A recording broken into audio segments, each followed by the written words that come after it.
All right, as the Jaguars continue to build their coaching staff, it's time for us to talk offseason strategy. We'll do that today here on Locked On Jaguars.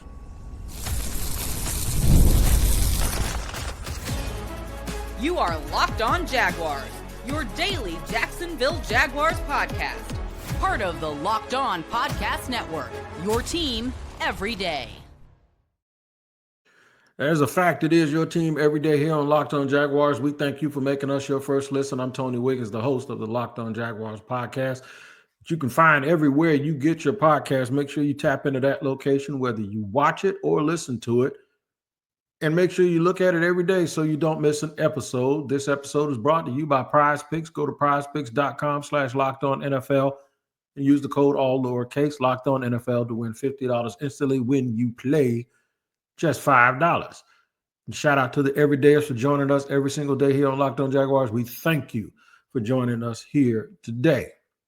Let me give you the rundown real quick. I want to talk about a plan of attack in the third and final segment. Maybe we don't mention names, but what we will do is say, okay, this is how I want y'all to approach the offseason. Not saying that the Jaguars will do it this way, but I will say that it's always helped me to be able to keep myself sane and competent about the things that may or may not happen and to open up some possibilities about what the Jags may do. Addressing needs. How will they address needs? We have a lot of talk about best player available. Most of the time I see fans and I hear fans, what they want to do is they want to build a team for next year. And that's fine because that's the year that you have to worry about because it's the next one. But I will tell you this. When you're doing this for a living, I have been told that that's the easy way to do it, but these guys have to think about the future, at least the immediate future, not 10 years down the line, but 2, 3, 4 years down the line and who you want to bring into your franchise. We're going to start with establishing priority number one. And first and foremost, I want to tell y'all, I am not sitting here trying to be cool.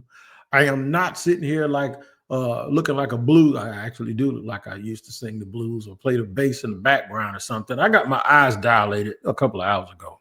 And I've been waiting, and it never got any better. And I don't know if y'all can tell, but when I record, I use a lot of light, natural light as well as other lights. And these lights got me perplexed. So I had to put these shades on in order to keep from blinking excessively while I do this show. So, I'm getting some new glasses. They sporty too. Y'all going to enjoy them. They ain't going to look like this, but they're going to look pretty good. All right. So the reason why I wanted to do this show was because those that follow me on social media and then even in the comments, sometimes I know people think I don't pay attention to comments. Some of them I don't. I ain't gonna lie to you because if y'all saw some of the stuff that people said to me, it make your head pop. But whether it be on social media or on YouTube or wherever, I think it's important for people to understand how I view the offseason and not necessarily how this administration is going to view the offseason because we don't even know who the GM, but how in general that I've learned that most people approach it. And it's usually not the way fans or even media people think it is. Now, you got some media people that do a really good job of it because they either have some scouting experience, some personnel experience, or they've just been around for a long, long time. And they know it's never as easy as it seems. So, yeah, that's where we're at. And that's what we're going to do here today. We're going to talk about it. So first and foremost, establishing priority number one. For 4 years, I've been saying that the offensive line has to be spectacular, not just good, not just middling, not just Middleton, as some people say. My boy Rhodes, shout out to Rhodes. And Liam Cohen took over and mentioned the offensive line. Tony Baselli named the EVP, and he's talking about the trenches and the offensive line. And that didn't surprise me because Tony and I have had that discussion a few times. I've even talked to Leon Searcy about it on the field at practice. Leon said, we just need a stalemate, man. We don't even need to be dominant. But if you're going to be dominant, go ahead and be dominant. Some of it's coaching, some of it's schematic, but a lot of it isn't. A lot of it, I believe, is personnel. A lot of it is attitude. You can talk about it, but you actually got to be about being physical. And you just ain't going to do that just because you want to. It just has to be who you are. So I do think that the number one priority is to fix the trenches. And those trenches help insulate and protect the number one asset on this team, which is Trevor Lawrence, the quarterback. So we have to make sure that those things are showing up, right? And I know that. That doesn't mean it's the first thing you have to do, and because it might not present itself as the first thing that you're able to do. And I know everybody wants to throw money at Trey Smith. I think Trey Smith is a great player, but there's more than one way you can figure this out and get this done now. You know what I'm saying? Instead of throwing $120 million at one player, because you have to remember that dude might not come here. If he's used to winning and somebody offers him the same amount of money, he might go somewhere else. He might not come here, right?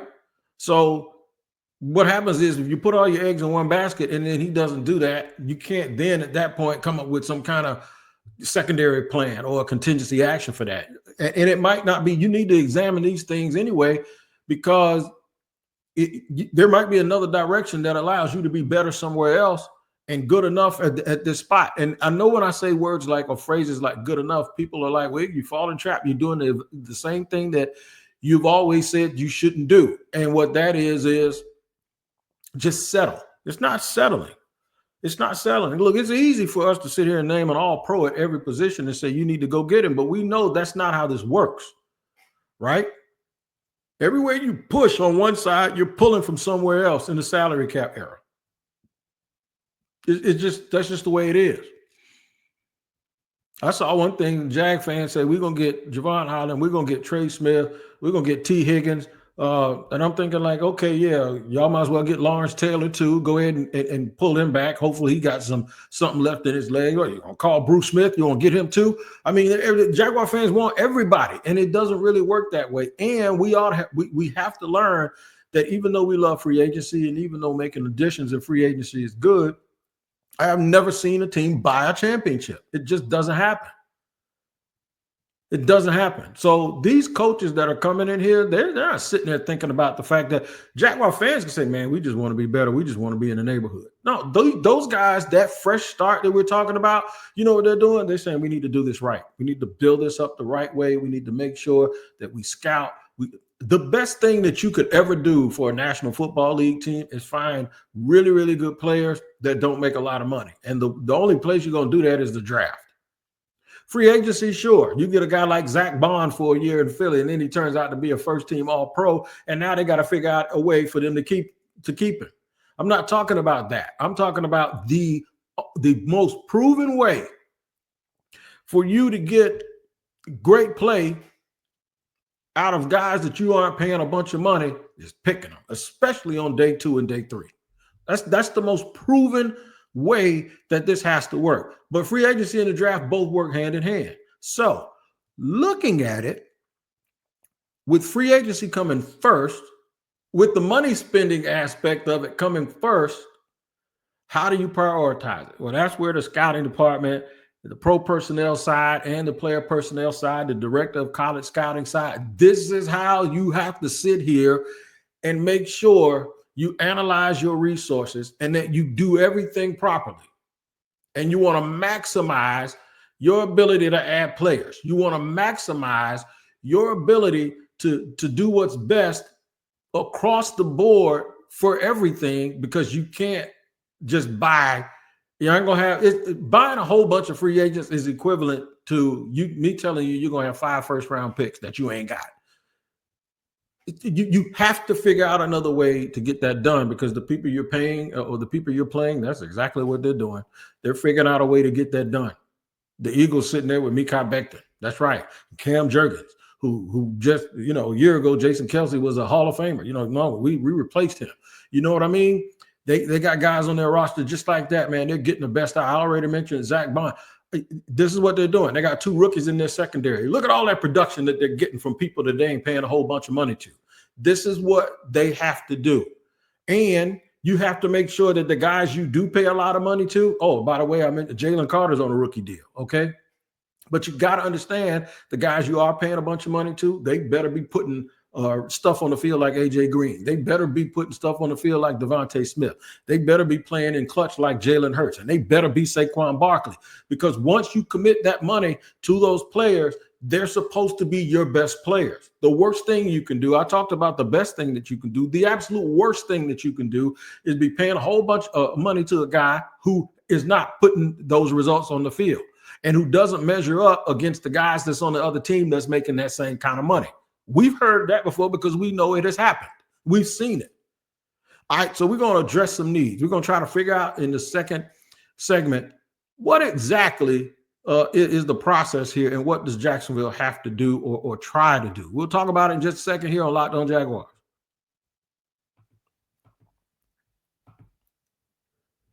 Today's show is sponsored and brought to you in part by Game Time. Looking for tickets for the next big event? Maybe last-minute tickets to the big game this weekend? Well, if it's not that, but it's a concert, a comedy show, or a sports game, find the right ticket at the right price. It can always be a headache when you're trying to do that. But with Game Time Picks, it's never been easier. Let me tell you how it works. With Game Time Picks, the app does all the hard work for you. It curates the best deals so you don't have to waste time searching through endless ticket sales. I have used Game Time, and I am so happy with it. I would not be telling y'all about it to this extent if I was not. You can get tickets to just about anything you want. I take the just about out of any and everything you want. They're selling tickets. Game Time has it. Ready to make your next event even better? If that's the case, download the Game Time app, create an account, and use the code LOCKEDONNFL for $20 off your first purchase.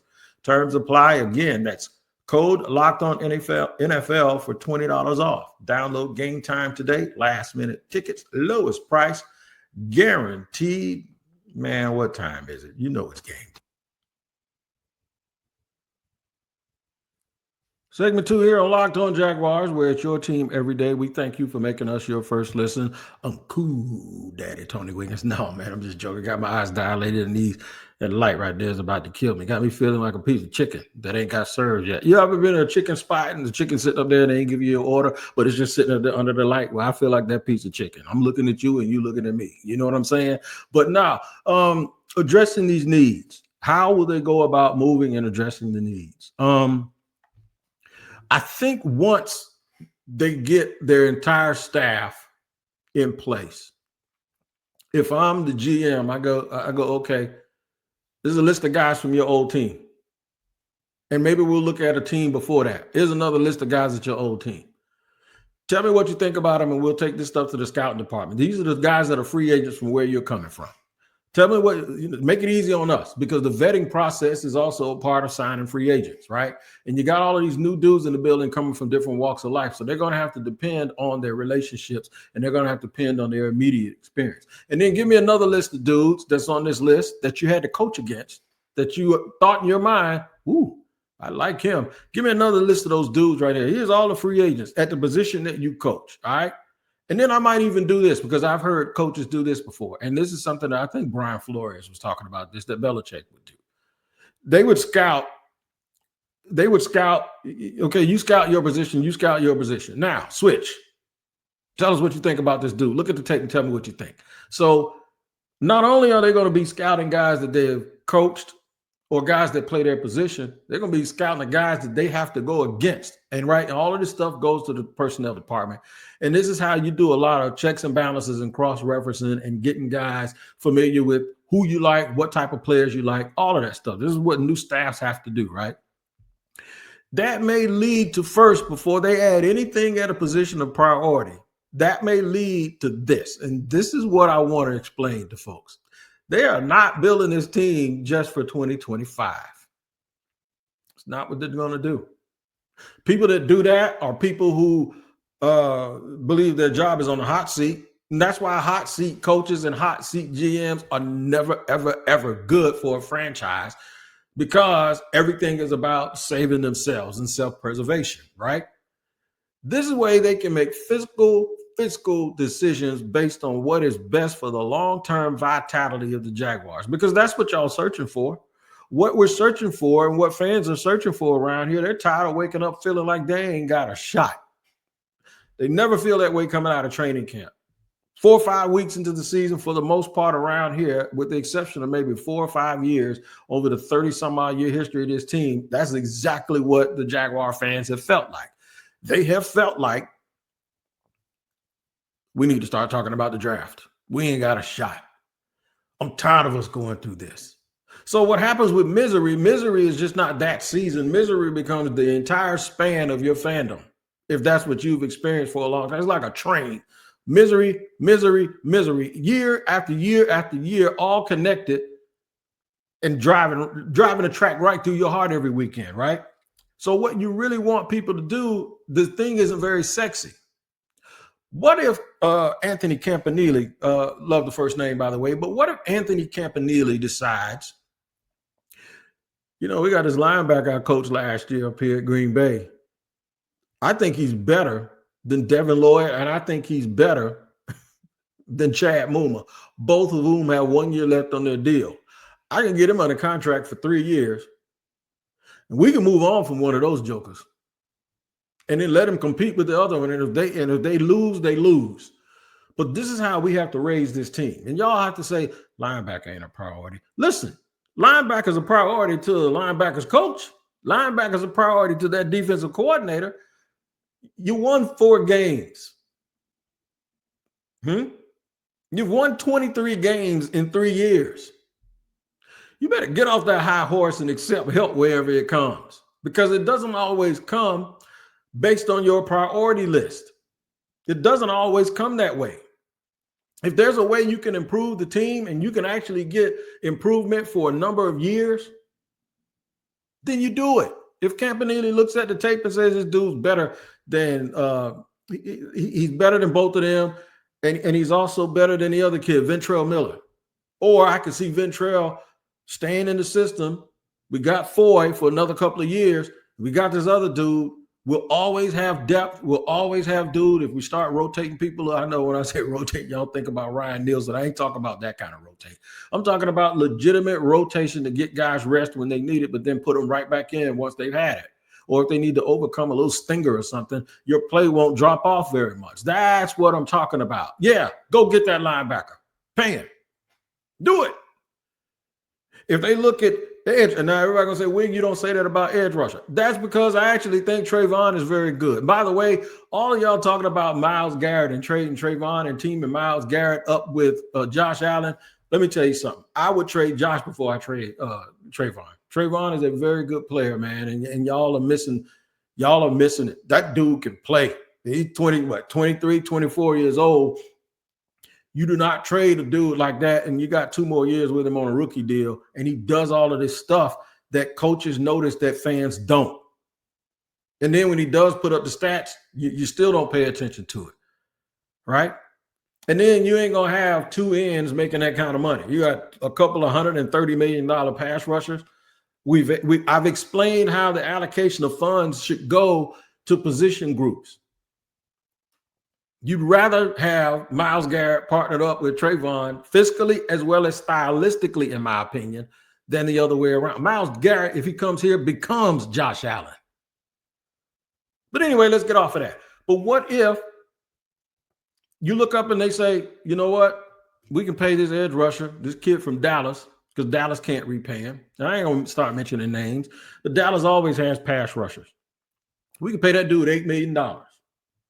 To be our third edge rusher and tell him you're going to play about 35, 40% of the snaps. You're basically a defensive lineman that is like a nickel, right? You're going to play a whole bunch. And if we have it our way, we're going to get ahead and you really going to play a lot. You can either do that to a young cat or you can do it to an older cat like DeMarcus Lawrence. Yeah, you can. Money talks. BS runs the marathon, right? You can actually do that. So that might be a priority. Then you say, well, wait. We got the draft coming up 2 months after that. Where's the draft strong? And this is why when people say first round grade here, first round, I always thought that was a little bit silly, but I get what people are saying. What people are saying is a first round grade is a year-to-year thing. It's like, okay, a guy scores this high, this is where we put a first round grade on it. I always felt like first round grade is year over year is what I was trying to say. But it's year by year for me because there are 32 picks in the first round. 32 guys are going to get picked. I don't care what kind of grade you put on them. Pick your first 32. Those are the guys that are going to get 5th-year options. Now get your next 32. And then get your 32 after that, right? And if there's not much difference between these guys, if there's not much difference between guy 16 and guy 50 to you, well, that's where you start moving down. and you start acquiring more assets, knowing that you can still get good players and you can also address your needs. It's not really what Trent did with Brian Thomas Jr. You got an extra third and an extra fourth for this year, and see, it feels good. Last year, it felt like now that when you realize how good Brian Thomas Jr. was, you realize it wasn't really worth it, because you mean to tell me I'm gonna risk getting a kid that I think is great just for an extra third and an extra fourth? Nah, you can keep that. I need to make sure I get him. And we almost lost him to Miami, and that would have been a podcast for me to come on here pointing at that and saying, look how good that dude is. And y'all passed him up, and who we end up taking? Terry and Arnold, right? Probably would have been the pick. Not a bad player, but he ain't Brian Thomas Jr. So sometimes it's not worth it. Here's what you got to do. You got to know what you can get in the draft. And that is a long and short-term decision, because all rookies are going to be with you for 3, 4, 5 years, right? Depending on where they're picked. First round, 5 years. I think second and third is 4. Everything after that is minimum 3 years. So look, those are the dudes that you're going to take that are going to be in your program, the guys where you have the most blue sky with, because you have the most input on how the rest of their career is going to go. In free agency, this is where you're going to get immediate help. You're going to get immediate help. You're going to know exactly what these dudes can do right now, day one. So the dynamic is two different things, but you still have to look at what's in the draft and what's not in the draft. Believe it or not, I'm going to whisper something to you. They look a year ahead too. They look a year ahead, which is why last year it was very hard for anyone to get off of their trade position and make trades, because people kept saying, we're pushing this thing forward. We want more picks in those years where there's a buffet of nothing but good players. Those strong drafts. That's the year when people say it's a weak draft. They don't necessarily mean there aren't good players. It just means that there are good players, but we don't need extra picks this year. We want extra picks next year when there are a whole bunch of good players. We're going to talk about a little bit more of a plan of attack. We'll do that in the third and final segment here on Locked On Jaguars. Today's show is sponsored and brought to you by Prize Picks. The big game is almost here, and there's no better way to make it even more exciting than with Prize Picks, the best place for daily fantasy sports with over 10 million members and billions in winnings awarded. Prize Picks makes it fun and simple to get in on the action. Here's how it works. You pick more or less on at least 2 player projections, and if you're right, you can win up to 1,000 times your cash. Prize Picks even has a free pick for the big game where Patrick Mahomes only needs to throw 1 yard to win. Pair that with one more correct pick, and you're cashing out. All right, here's what you got to do. You figure Saquon Barkley is going to at least score 1 touchdown, or maybe Jalen Hurts will, right, on the tush push. There you go. That's how you start figuring out what you're going to do. Figure out how you think the game is going to go. Check out the promos to tell any of the super sweet milli winners, big game lineups. If you tail a lineup that goes 3 for 3, you can win a split of $1 million in promo funds. Download the app today and use the code LOCKEDONNFL to get $50 instantly after you play your first $5 lineup. That's Locked On NFL, LOCKEDON NFL, for $50 instantly after you play your first $5 lineup. Prize Pick. Run your game.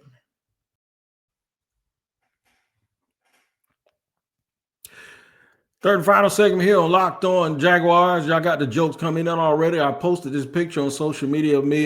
They say I look like Morpheus. Somebody say I look like I cheat people at a pool hall all day. All right, it's whatever, man. Y'all go ahead and throw it out there. But I'm going to tell you what. I got some meds I'm going to take. I'm going to take one of my legal gummies, and then I'm going to come for every one of y'all on social media. But right now, we are going to continue to talk about the Jaguars and their plan of attack. So I've already suggested that they get in line with these assistant coaches once the staff is in. What I really want them to do, I want them to take the best player available. But the best player available has a little bit of a caveat to it. It's best player available based on talent and need. There's a balance of talent and need. And let me tell you why. Best player available might be a quarterback. I do not want them to take a quarterback at number 5. It's ridiculous, right? You have to be able to apply that and put him on the field. Offensive line is what everybody talks about. Rightfully so. I've been talking about it for a long, long time, and there's a lot of ways that you can attack it. I might shoot for a couple of veterans, and I've mentioned some names. We'll get into that a little bit deeper because we don't know who's going to get tagged and who isn't going to get tagged. I'm more of a shopper. I think there's a time and a place for you to go for the one big cat. But I also believe that there's a time and a place. Trust me, there's a time and a place for you just take that alpha dog and just remember that analogy I always say, okay, I want the 5 or 6 best players you got. Let them walk out the tunnel. You need those people. You absolutely do. But the other approach is what if you got a whole bunch of dudes that's just a notch below that guy, but you got 10 or 12 of them? That's another way. The key is you have to first be able to evaluate that correctly, and you have to get that part of it right. And sometimes, and most of the times in the past, the Jaguars haven't done that because what they have done, they've actually gotten guys and paid guys to be something that they weren't. Now, they may have been that, but the Jags didn't use them correctly. That's something else that this staff has to have their own opinion of. And the good thing about it is these dudes haven't been on Mars somewhere. They haven't been on Venus somewhere. They probably had a little bit of experience with a whole bunch of the cats that the Jaguars signed over the last year or two, and they probably have an idea. They probably scouted them at the combine too. They've been around. They know what the book is on them, and they know whether or not what they said when they scouted them 4 and 5 years ago, regardless of who the GM is going to be, and then they go look at their production on the Jaguars and they look at the tape, that will probably be their barometer for deciding was it the coaches or no, they ended up doing and playing exactly like I thought they were going to play when I scouted them back in the day. So we need better. Or this dude didn't live. I thought this guy was better than that when he came out. Let's take a deeper look and let's talk to the coaches. What do you think? Nah, we can. There's something there, man. We could use some of that. You know what I'm saying? So all of these things go into those discussions, and that is why the word alignment is so important. Because you ain't got a whole bunch of people coming in here trying to evaluate people that somebody else picked, and that person is still sitting there in the building, and you telling them that they ain't crap, and then they're telling you, nah, they just been coached poorly. No, we don't want nobody in here with daddy ball. Don't come in here making excuses for your kids. We ain't got time for that. We won 4 games last year, and we won 23 in the last 3 years. Excuses go out of the window. The plan of attack has to be, you got to know what you're going to do and find the people that you can do it. And if it's somebody you're familiar with, cool. If it's somebody that you played against, even cooler. But they need to start getting more production out of their free agents. And they need to have an onboarding plan for these dudes that they're drafting so that those dudes can come in and play right away. Now, I want you to think about this and remember, Jarrett Verse was a first-round pick. Braden Fisk was a second-round pick. Mason Smith was chosen not that far behind Braden Fisk. Braden Fisk is a finalist for Defensive Rookie of the Year. We can blame it on coaches. We can blame it on scheme. We can blame it on a rotation system. But they're going to have to look at him and decide for themselves based on what they've seen, the tape, and their prior feelings about him before they got here, to determine if they need help at defensive tackle. Because everyone says this out of one breath. We need to figure out how to stop the run and control the line of scrimmage on defense. And then in the very next breath, they go, but we got Devon Hamilton and we got Mason Smith and we're good. Well, which one is it? I'm trying to understand. Don't be surprised if the Jacksonville Jaguars address things that you don't think are their priorities. That's because, remember, it's players, not plays. So when they sign someone and that person matches up with a person that you think is not expendable or that you think is pretty good, I want you to remember, you won 4 games last year and you won 23 in 3 years. I'm going to lean towards trusting those people to build this team, and we're going to criticize it every step along the way. And as we get closer and closer to the process, I'm going to start naming names, but I got to see a staff be complete first. But just open your mind up to how this thing has to go and how they have to build. Give the guys a chance and understand it might hurt some feelings. You might see people that you're familiar with. They might not be a part of the plans moving forward. Think about it. Think about it. I talk about it every day on Locked On NFL every single day. The Locked On NFL PM starts at about 2 o'clock, wherever you get your podcast. Make sure you check it out. We use the help of local experts from around the league to talk about everything around the league. And Tyler Rowland does it in the morning, the Locked On NFL AM show. So it's Tyler Rowland in the morning, like a double shot of espresso, and me at 2 o'clock every day in the barbershop. You guys take care. I got to take these shades off, but I got to cut this light off first. We'll see you next time here on Locked On Jaguars.